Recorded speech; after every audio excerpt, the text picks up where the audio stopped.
Friend, જય શ્રી કૃષ્ણ। કેમ છો બધાય મજામાં જ હશો। આજે હું તમારી સાથે શેર કરીશ લસણ અને ટમેટાની ચટણી। તો એના માટે આપણે પહેલાં લઈશું આ જારીવાળી ડીશ અને પછી એમાં મૂકી દઈશું આપણે ટમેટું શેકવા માટે। ચાલો તો આપણું હવે આ ટમેટું શેકાઈ ગયું છે અને ગેસ બંધ કરી દઈએ। પછી આની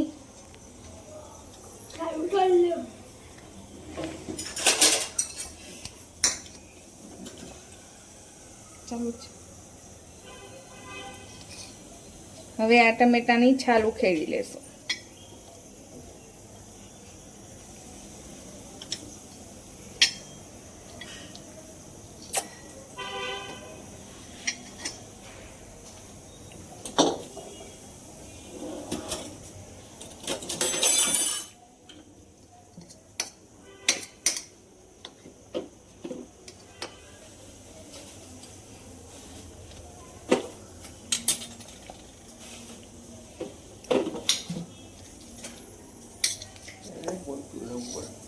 હવે આના કટકા આપણે મોટા મોટા કરી અને ચોપરમાં પીસી લેશું।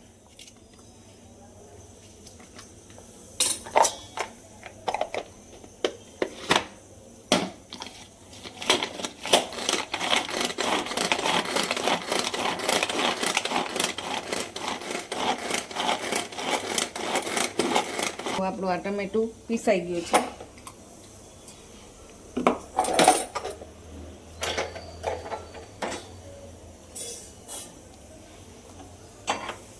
હવે આપણે આ કડાઈમાં થોડું 2 ચમચી જેટલું તેલ લેશું।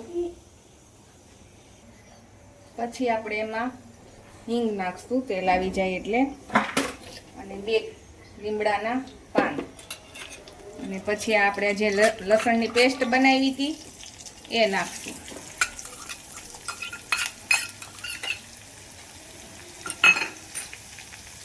પછી એને હલાવી લઈશું। તેલ થોડું વધારે નથી આવવા દેવાનું, મીડિયમ જ આવવા દેવાનું, એટલે આ લસણ આપણું બળી ના જાય। થોડી વાર એને રહેવા દેશું।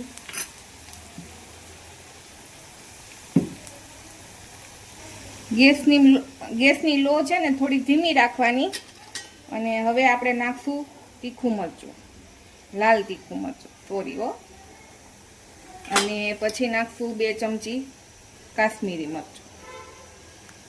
પાછા આપણે એને હલાવી લેશું।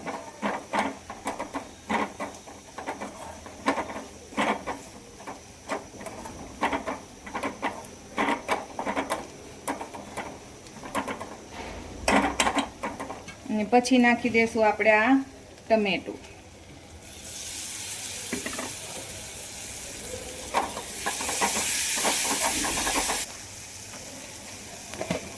સ્વાદ પ્રમાણે આમાં મીઠું નાખશું। પછી અમને તો જો કાઠિયાવાડી છે એટલે અમને થોડો ગળ્યો ટેસ્ટ ગમે એટલે થોડો ગોળ નાખશું। જો આટલો આપણે ગોળ નાખવાનો છે। પછી એને હલાવી લેશું। થોડી વાર એને ઢાંકી દેશું એટલે આપણી ગ્રેવી બધી સરસ રીતે મિક્સ થઈ જાય।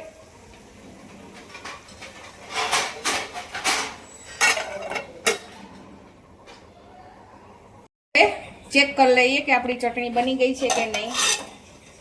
તો જો આપણું આ તેલ છૂટું પડી ગયું છે એટલે આપણી હવે આ ચટણી બની ગઈ છે, અને હવે આપણે ગેસ બંધ કરી દઈશું।